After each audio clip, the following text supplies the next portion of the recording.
Hello everyone, I'm Benoit Repellin. I'm one of the jewelry specialists at SOTHEBY'S, based in Geneva.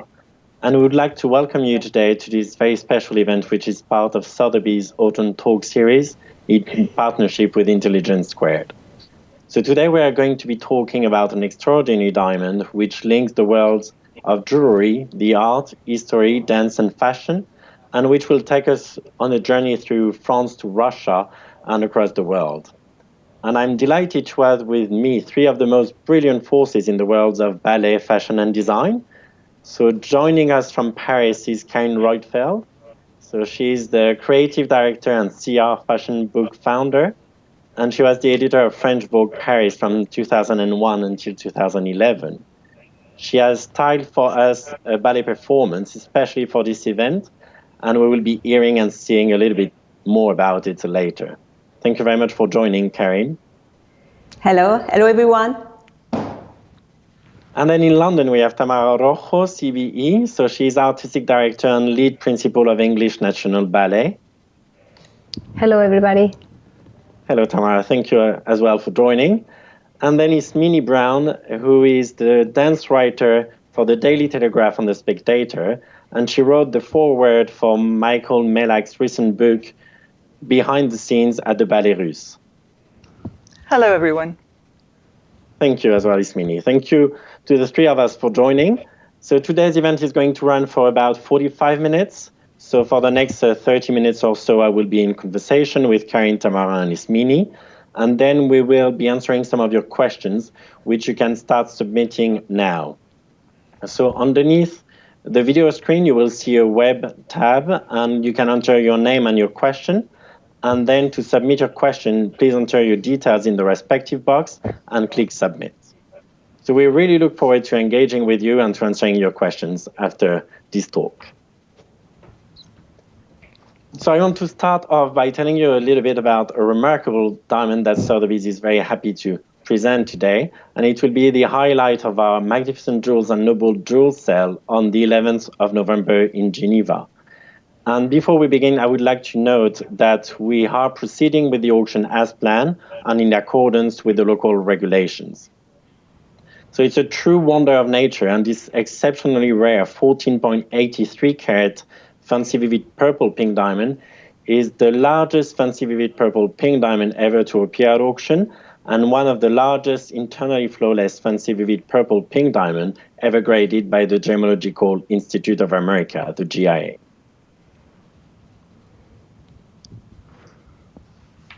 So like Ismene and Tamara, if you have any questions about this stone. I would like to know how and where it was discovered. So the original rough was unveiled in Yakutia, in northeast of Russia, by Alrosa. And it was an exceptional rough pink crystal weighing 27.85 carats. So the discovery of the rough in its days was already a true discovery and an historic moment, because in the last 10 years, Alrosa has found only 4 diamonds weighing more than 2 carats, and only 2 of them were weighing over 20 carats. So one of them being this exceptional stone. It's really beautiful. And how did it get this name, this fantastic name? So Alrosa named the rough diamond Nijinsky. So Nijinsky being the name of one of the most famous ballet dancers. So it's really interesting to come up with such a name to link a true discovery, an historic moment for Russian mining industry, to a broader history of Russia, and to give the name of one of the most famous ballet dancers from the Ballet Russe. How many people cut it? It must be such a responsibility. It is indeed when you discover such a wonder of nature. So it took over a year for Alrosa to come up with a faceted stone and to cut the rough, because one need to inspect the rough from all the sides, the facets, to know how to get rid of the inclusions, because they managed to achieve an internally flawless stone. That means there is no inclusions inside. And they also chose the oval shape to retain the maximum weight from the original rough, because the rough diamond was weighing 27.85 carats, and the final faceted stone is weighing 14.83 carats. So they chose to go for this elongated oval and really to keep the maximum weight and to come up with an internally flawless clarity. And what the buyers do with this extremely important of diamond? What they do with it? So usually, like, diamonds and stones are meant to be worn in jewelry, meant to be set in a piece of jewelry and be worn. And it's quite unusual, actually, for Sotheby's to offer an unmounted stone. Most of the pieces we offer at auctions are jewels. And I guess, like, the future owner will probably have it set as a ring or pendant and will be liaising with a jewelry maison or a designer to come up with a very special piece of jewelry for such a beautiful stone. You mentioned that it's a pink-purple diamond. Can you explain a little bit more what that means? Yeah, absolutely. So the color, the GIA gave the grade of Fancy Vivid Purple Pink. So Fancy Vivid is really the most sought-after colors for fancy colored diamond. And the fact that they mentioned vivid purple pink, with a knife in between the two colors, that means they couldn't determine which one was the main color, if it was pink or purple. So it's half pink and half purple, and it gives this very subtle hue and beautiful color. I could definitely imagine Elizabeth Taylor wearing this. It will be perfect with her purple eyes. So let's hope we'll find a collector who might have purple eyes. That might be a little bit more difficult. And after calling the rough diamond Nijinsky, as I mentioned earlier, as you can see on your screen, the faceted stone, this 14.83 carat, was named the Spirit of the Rose. The Spirit of the Rose was one of the most legendary ballets performed by Nijinsky, Le Spectre de la Rose, and it performed in 1911, and his costume and the leap through the window became legendary. So it's really a wonderful and legendary name for such a beautiful stone. And this is indeed a photograph of Nijinsky in the first performance of Le Spectre de la Rose in 1911 in Monte Carlo with Tamara Rojo. So maybe, Ismene, can you tell us a little bit more about the background of the Ballet Russe? Yes, so Václav Nijinsky was the legendary star of the Ballet Russe of Sergei Diaghilev, which is a phenomenal ballet company that really lies behind most of the ballet in the world today, actually. It emerged from originally an art magazine, Mir Iskусство, the world of art, that was founded by Diaghilev and two of the great Russian painters, Alexandre Benoit and Leon Bakst. They began to work with the Mariinsky Theatre on productions of opera and ballet and came into contact with this brilliant young generation of dancers and choreographers who included ballerinas that we all know about, Anna Pavlova and Tamara Karsavina, and the innovative choreographer Michel Fokine, and of course the teenage Nijinsky. When the Ballet Russe first appeared in Paris in 1909, of course, the exotic beauty of the dancers, particularly the ballerinas, caught everybody's imagination, but also Nijinsky's extraordinary leap. And Karsavina said that he was so unusual looking that if Nijinsky had followed a traditional career, he would have got nowhere. He would have disappeared very fast. But she said Diaghilev the wizard touched him with his magic wand. He realized that he wasn't just an extraordinary dancer, he had this unique ability to transform himself. And Diaghilev took advantage of it. The ballets were glamorous, originally very Russian looking and exotic, but gradually once they settled in Monte Carlo, more internationalist, with modern visuals from people like Matisse, Chanel, Picasso, modern music from people like Debussy, Ravel, Stravinsky. And this idea that dance, music, theatre and painting were all combined and constantly renewing themselves in a living art was this idea that really transformed classical ballet into a modern and constantly refreshing art. And that was the reason that after his death in 1929, his dancers and choreographers were able to take this one idea and seed it all around the world, from North America to South America to Cuba to Turkey and, of course, Britain. Thank you very much. Very interesting. And indeed, This ballet, Le Spectre de la Rose, was one of their best known and perhaps the one most strongly associated with Nijinsky. And Tamara, maybe you can tell us a little bit about the story behind the ballet and what is told during the whole performance. So the story of this particular piece is actually very simple. It's just the story of a girl that returns from a ball.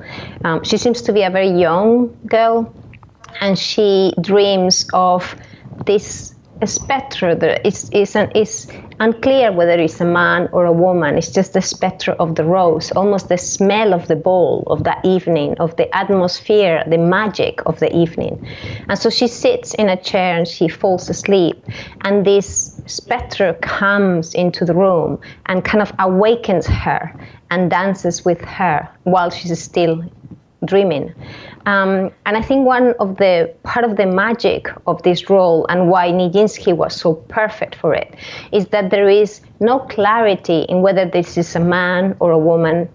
Is both extremely physical, and so that's why his big jump, especially at the end when he leaps through the window, was very important part of the choreography, but also the feminine port de bras and the way he moved, that was incredibly fluid and completely different from any other dance created for or by men before.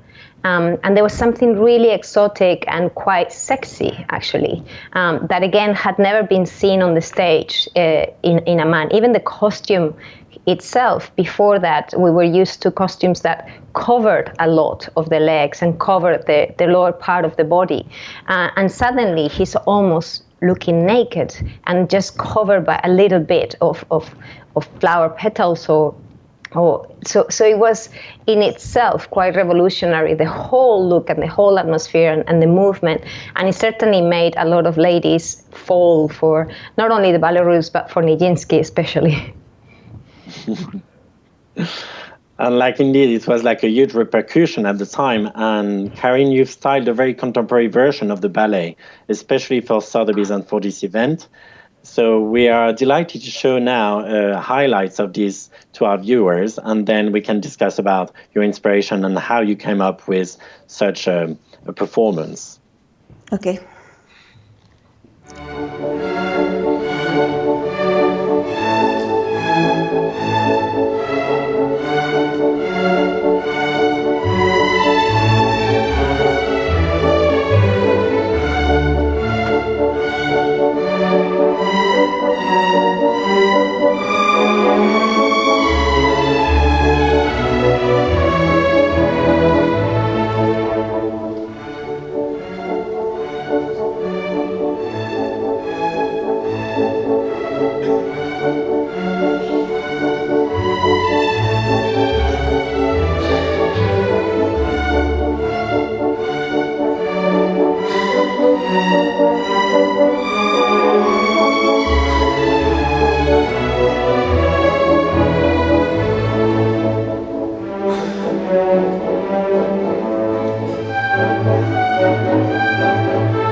Absolutely beautiful. It gives us we want to see more, but we're very happy to have your thoughts on the background of this whole performance. I think it makes you the envy to move, I'm sure that Tamara would dance it want to move too. No, it was, this all the ballet come from this picture from Václav Nijinsky, took by the Baron de Meyer. And it was a present that Karl Lagerfeld gave to me because his favorite ballet was the Spectre de la Rose, and he knew that I love ballet russe. And I love the harlequin leggings in this look. I was very inspired, let's see, by this look of Nijinsky. And what is very new in this ballet is that we decide to have two ballerinas instead of a man and a woman. So it's a very modern way, but we keep the idea to have a duality between of them. So I like both of them to be black, so it's more intersection between the two of them. And one is more classic, so let's say the young girl is a classic look with a black dress, long, with a braid. And the rose is more, I will not say neo-punk, but a bit, and she has some leggings with the harlequin colors.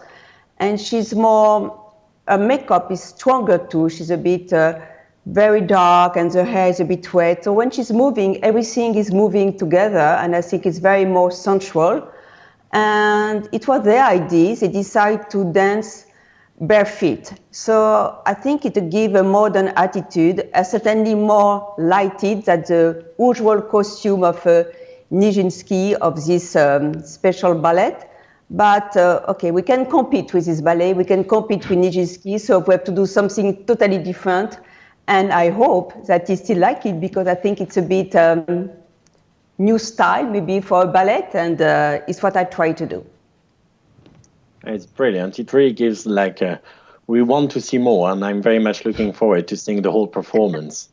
And maybe, Ismene, you can give us your thoughts about this more contemporary version of the Spectre de la Rose and discuss it with Tamara as well.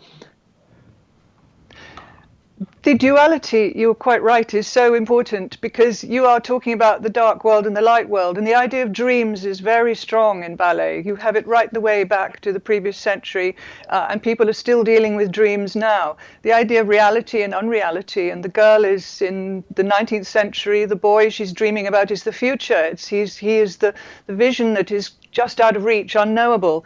And this shape-shifting ability, I think, was the most innovative thing that Nijinsky brought to ballet, because until then people were characters. They presented quite defined. You interpreted a character, a prince or a poet on stage. But Nijinsky was the shapeshifter. He had a very unprepossessing appearance in real life. He was only 1.62 m. He had very thick thighs. What Alexandre Benoit said, he looked like a shop assistant. He said he had a very ordinary, colorless little face. But he was a superlative impressionist. He could fit any mold. He could be a golden slave of incredible desirability one moment, or the hopeless Petrushka, the sawdust puppet, the next. And for Spectre de la Rose, he told his sister that he thought it would be ridiculous for him to be a man dancing in rose petals, waltzing around on his own. So he turned himself into a sort of insect, a kind of Art Nouveau creature. He did very glittery eye makeup, which had not been seen before. And he curled his fingers and arms deliberately like tendrils. He invented this. Fokine didn't. Nijinsky invented this. And he seemed to be possessed by a kind of wind, people said. He was just blown in through the window and then he blew out again. Very interesting. And Tamara, do you have any thoughts, or have you played the Spectre de la Rose, and how do you see this version of Carine? Oh, I love it. I think you're absolutely right. We cannot just replicate the past or compete with someone like Nijinsky. It's impossible. So yeah, if you're not going to do the very traditional version, then you really must do something very personal and very different. So I completely agree with that way of looking at our traditions and the legacy of the Ballet Russe. And in fact, is very faithful to the legacy itself, because they were quite brave in reinterpreting things. And right now, like Ismene said before, so many ballet companies are based on that model of constant creation. And even what we consider a mixed bill, really, that comes directly from the Ballet Russe. So a mixed bill of ballets that we very often now present. But I mean, yes, I had the opportunity to dance it, not very often. And the experience for the girl is not as liberating because she is reality, she is the present, she is very much dressed in almost a very traditional outfit, almost like Ismene said, of the past. I think one of the most traditional outfits that anyone ever wore in the Ballet Russe. And it's a very heavy costume. It has many petticoats and it's very restrictive in the movement. So although it's a beautiful piece of music and it's a beautiful piece of ballet, I always wish I could do the other role for sure. So you're probably quite jealous of the ballerina styled by Carine, because she had a very fluid and lovely dress that she could play around and do whatever she wanted. Indeed. And like we heard several times that you mentioned the costume of Nijinsky and some pedals. So Ismene, can you describe what was the original costume of Nijinsky and how it was so modern for the time? Yes, this was designed, it was sketched. You can imagine how difficult it was for the costumier to make it, because Bach sent the drawing over, and when it arrived for the general rehearsal, they said it was awful. It didn't fit. It was baggy. They hadn't interpreted it correctly. So the wardrobe people sewed it onto Nijinsky with a lot of pinpricks. Apparently, he was howling and he wasn't very brave. And the designer Bakst was actually pinning also and sticking the rose petals onto him and then dabbing them with color before he went on stage. Bakst would get furious because the costume would disintegrate every night, and he didn't know what was going on until Nijinsky's assistants told him that every night Nijinsky would rip off all the rose petals and he would sell them to his swooning Parisian society fans. And he built a house on the proceeds. His staff called it the Château du Spectre de la Rose. An early example of merchandising. Yeah. Great idea. And you mentioned Léon Bakst, indeed, like for the costume. And can you tell us more about him and also the other Russian designers who worked for the Ballet Russe, for the Spectre de la Rose, but also the other ones that were very much en vogue at the time? Well, yes, Diaghilev, you see, was an art historian originally, and that was originally his primary motivation, was to bring Russian painting to the world. And he would promote these marvelous exhibitions in St. Petersburg, trying to show not just the decorative arts of the past, but also the current painting. And Benoit and Bakst were born in the 1860s, around 1870. They were at that stage still quite young. And when they moved into the theatre world, they were coming to their maturity, and they started to see the theatre as this extraordinary new space to play with dimension as well as with colour. You saw the extraordinary picture of Cocteau's of Nijinsky in the Spectre, and this picture here is Bakst's really exquisite artwork that he did, an impression of the design that he did of Nijinsky as the Fawn, which was a legendary role that Nijinsky himself created in his own ballet. And it was an example, when you look further, of the influence of classical antiquity. The nakedness that Tamara referred to was really taken straight from classical antiquity. The little toga, the bare chest. The girls, of course, you can see completely covered up. This is the Nymph in the Fawn. She's bathing. I mean, you can see her intricate gown. It's got kind of Greek pleating, and then there's very beautiful Russian patterning, actually. The Fawn sees her when she's bathing and he's erotically aroused, and the ballet ends with his orgasm, which caused a scandal, which was just what Diaghilev liked. You'll see Bakst just loved doing these, the physical kind of costumes. And you see the next picture, I think, is, yes, Cleopatra, which was an earlier one, actually done in Russia, one of the last ones before they went to Paris. And this is a great story because this is the one where he was the favored slave of Cleopatra, who makes love to her, and then of course, he must die. He was only 18, but you could see he was a star already. And you see in this picture this beautifully patterned little toga, and then a leopard skin flung over his shawl over his shoulder. But the other thing you see is the sorts of modern ballet moves that Nijinsky was inspiring. You can see in that drawing, they didn't draw them like classical dancers. What you were seeing here was almost art was driving the movement, I think, in a sense. Nijinsky was almost inventing movement to wear the costume, to purvey the new idea of each ballet, and inventing movement as he went along. And Fawn, who was the choreographer who had just done Les Sylphides, which is a very classical ballet that many of us know, Chopiniana, it's also known as in Russia, is a huge contrast with this. But Nijinsky was the inspirer of it. But then there was the younger generation, who we'll see as Natalia Goncharova. And she was the Moscow avant-garde, really. She was another example of Diaghilev's love of younger artists. And she was, this is Cachet, the frightening magician in The Firebird. And he was truly horrific, a folkloric sort of imagery there. And Goncharova was producing dazzlingly bright and inventive new Russian peasant pattern looks, a kind of modern Orientalism. She was often compared with Matisse, who was also working with the Ballet Russe because of her colors in particular, her cutouts, very much linked. Well, you mentioned Matisse because, of course, like Diaghilev worked with Russian designers, but also he drew in great French artists and designers to work for the Ballet Russe. So we've already seen the poster designed by Jean Cocteau, displaying Nijinsky in the Spectre de la Rose, and we can see it again. And Cocteau did another one for Nijinsky's partner during the performance, Tamara Rojo. So this is for the premiere in Monte Carlo in 1911. But can you mention other French artists that worked for the Ballet Russe for the decors and the costume, and how they worked all together?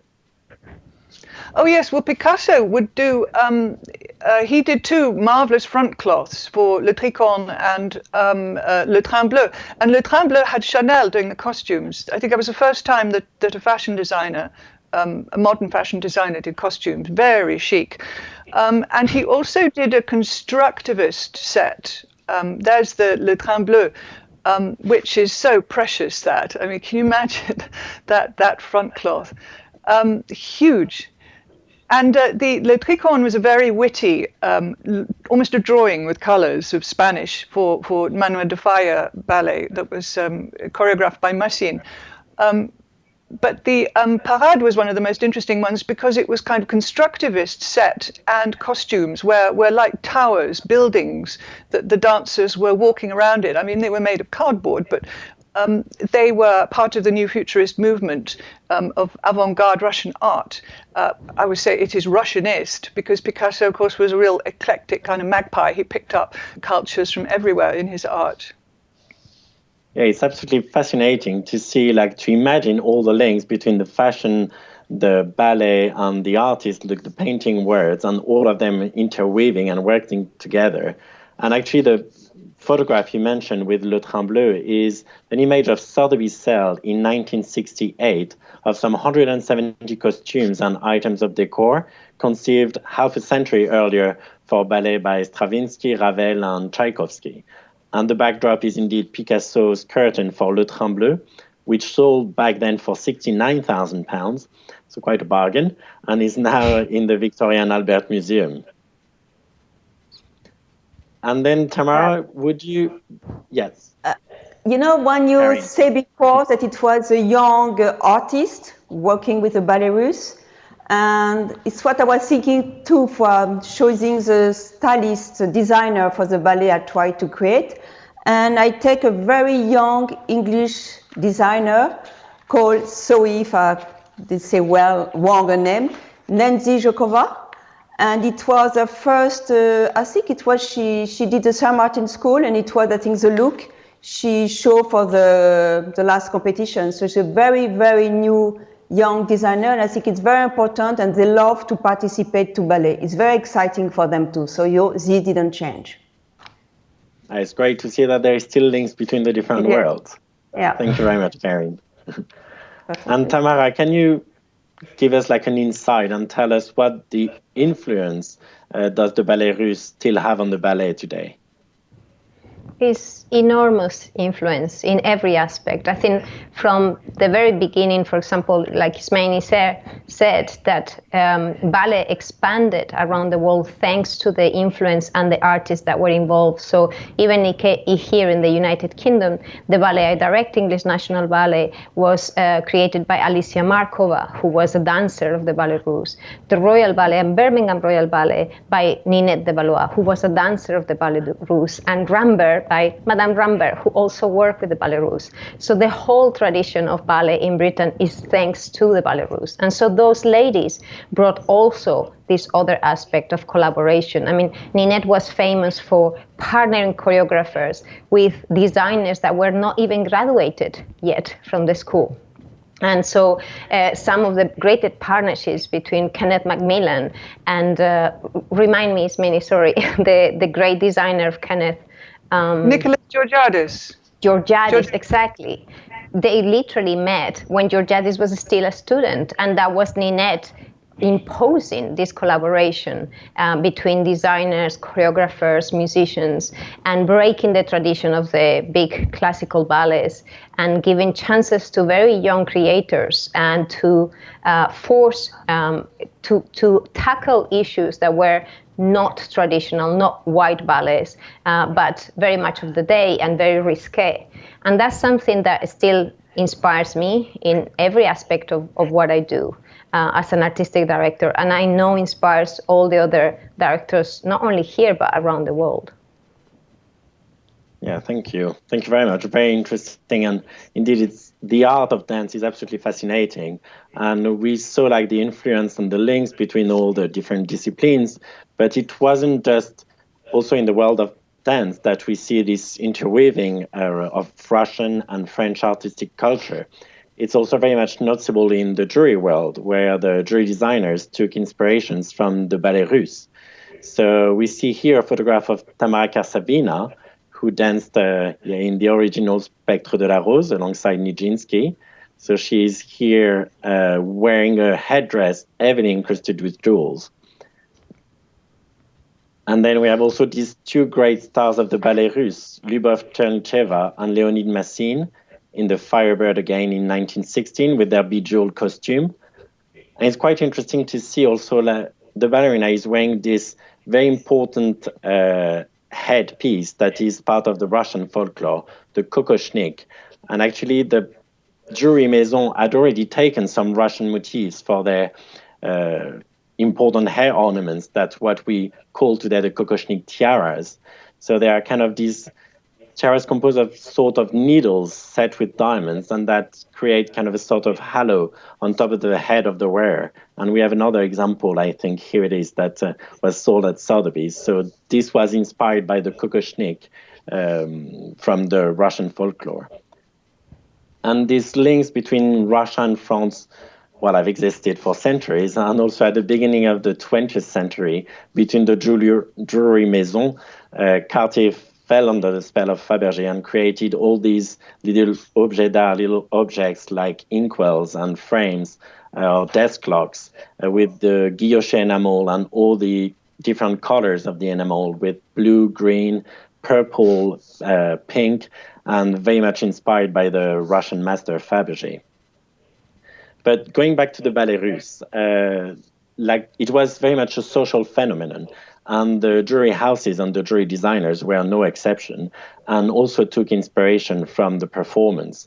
So, for example, Charles Jacot, who was one of the leading designers at Cartier, assisted to the ballet russe, and his wife recalled seeing him with a sketchbook and a pen in hand, just trying to capture the movement and the colors of the decor and the costume, or even the motifs from the costume and the decor as well.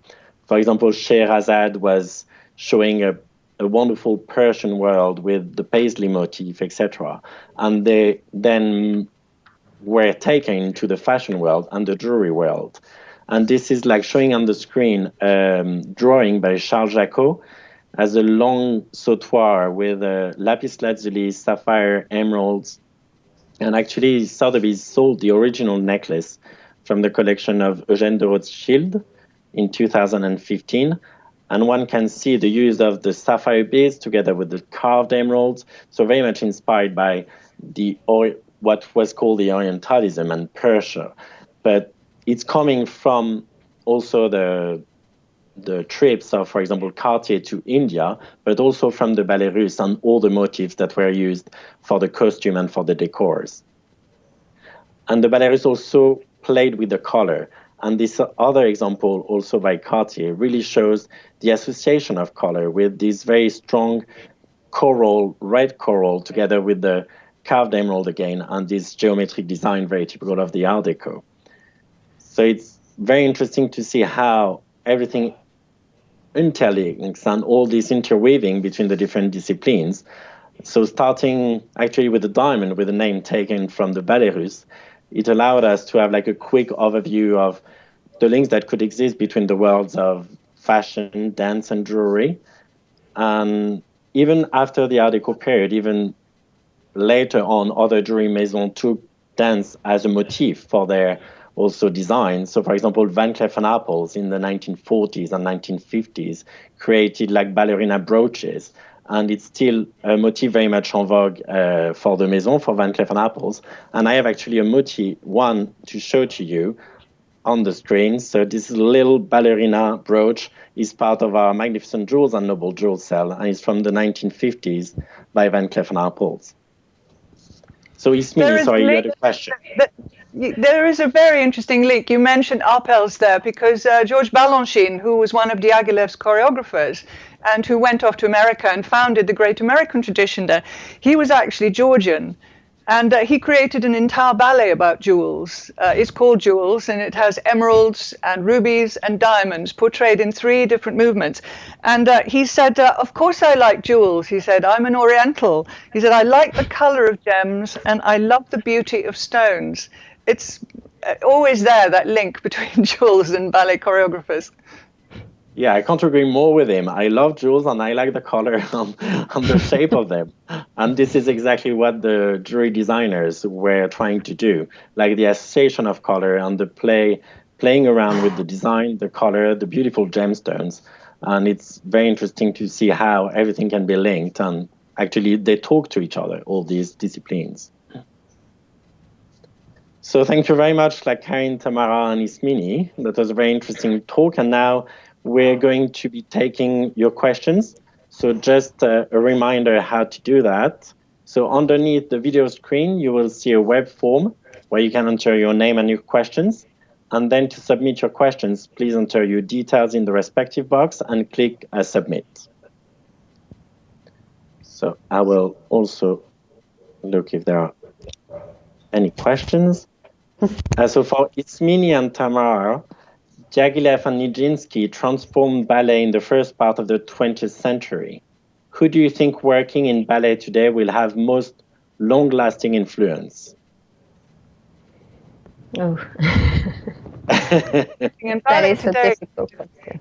Forsyth, William Forsyth. I think probably William Forsyth. He was based in Germany for a long time. I think he's back now in America, but he came out of the Balanchine school, so he's a direct link back. He's like a grandchild of the Ballet Russe, and he's an absolute modernist. He's since the 1980s, he's created new possibilities for ballet that don't take ballet away from ballet the way that Nijinsky did, but he's taken it back to ballet, but in a new way, using the strict academic classical academic vocabulary and training, but in completely new and fascinating ways, which has influenced countless choreographers around the world. And I think his will be a very long-lasting seed. But the other one that goes in the other direction, also from the Ballet Russe in a sense, is Pina Bausch and the dance theatre, which is a much more, if you like, connected with the art world. Forsyth is connected with steps and choreography, and I think that the Bausch's great sets, her magnificent, epic, gargantuan sets, and extraordinarily characters of evening dress and women in society and studying human behavior. I think these are all also offshoots of the Ballet Russe idea. It's still very, very fertile movement. I very much agree with you. And also, indeed, we presented at English National Ballet Pina Bausch Rite of Spring, which is a new version of the original, very scandalous ballet that Nijinsky created for the Ballet Russe. And that was booed on the opening night because the score seemed to be undanceable. Of course, it's now one of the most danced musics in the ballet world. And so we were very lucky that we were allowed to present this amazing choreography by Pina Bausch at Saldes Wells. And next April, we will be presented a mixed bill of Billy Forsyth works set to contemporary music. So it's very much still a great influence in the ballet world of today. And I agree those two great choreographers have been very important in transforming the world of ballet. Thank you very much. There is another question. This one is for me. The diamond is beautiful. Can you kindly tell me when this will be coming to auction? So it is indeed the highlight on the top lot of our Magnificent Jewels and Noble Jewels auction, which will happen on the 11th of November in Geneva. And the sale of the Spectre de la Rose, the Spirit of the Rose, will be at 8:30 p.m. Geneva time. That was a short and easy answer. Now we're moving on. Carine, this is for you. I love the preview of the ballet. Carine, was this the first time you have styled a ballet? Honestly, it's my really first time. And I really enjoy it because I love dance, I love fashion, so it was maybe the perfect timing for me to join both of them, you know. Maybe it's my half French part and my half Russian part. So it's worked for this time. It definitely came up with a beautiful production, so you should probably look more into that. Maybe you can work with Tamara on some future productions. I would love. Yeah, me too.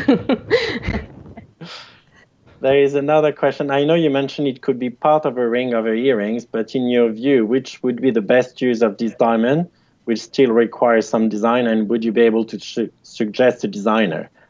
Well, that's quite a tricky question. It's very difficult to suggest someone. It very much depends on the taste, obviously, of the future owner. But it can be, mounted as any piece of jewelry. Like, for example, the Queen of England had this, the Williamson Pink, a very important 25-carat brilliant cut diamond, pink diamond as well. And she received the rough as a wedding gift in 1947, and then she had it faceted, and then had asked Cartier to mount it as the center of a brooch in 1953. So it's a very important floral brooch with the pink diamond at the center. It's absolutely a stunning piece of jewelry. So it can be also worn as a brooch, as a ring, as a pendant. It really depends on like the future owner. I'm sure they will have some ideas of designers in mind as well. We do have quite a few, but there is a lot of jewelry maisons that you could recommend to mount such a beautiful stone. I think it's so beautiful. I will keep it very simple. I will never mix with other pieces, I think. It's unique. It's almost sufficient by itself. Yeah, you just need a few things to complement it, but it's such a stunning piece that, doesn't need it. Yeah. And another one for you, Carine. Can you expand on the Karl Lagerfeld story? I would love to hear more. Oh, you know, Karl knows a lot of things and he loves dance. And as I told you, his favorite ballet was a Spectre de la Rose. And he was a very generous person and a great mentor. And he told me so many stories about the ballet russe. He knows everything. And he told me, for example, that Diaghilev, he had a D before his name. So it's not something that exists in Russia. So he called him D. Diaghilev. So this sort of story that Karl always told me, the story behind the story. And it was very nice to give me this amazing portrait of Nijinsky by Baron de Meyer. I think it's very rare. And it's my chimney. And so I can think about the ballet and about Karl each day. It's great because it's also inspired you to style this very, very special ballet for us. So that's brilliant. And I think Karl is a constant inspiration. This time it was with Nijinsky, but a constant inspiration, yes. I'm sure it is. So thank you very much. So thanks to Carine Roitfeld, Tamara Rojo, and Ismene Brown for their brilliant contributions to today's event, and to Intelligence Squared for their help in putting it all together. And I hope you all enjoyed watching it. We were delighted to discuss this amazing stone. And as I mentioned earlier, it will be auctioned on the 11th of November. So should you wish to follow the auction, you just go on sothebys.com on our sale page and it will be live. So thank you to everyone for joining us. And thank you to the three of you for your brilliant contribution. Have a lovely day, everyone. Thank you. Goodbye. Thank you. Goodbye.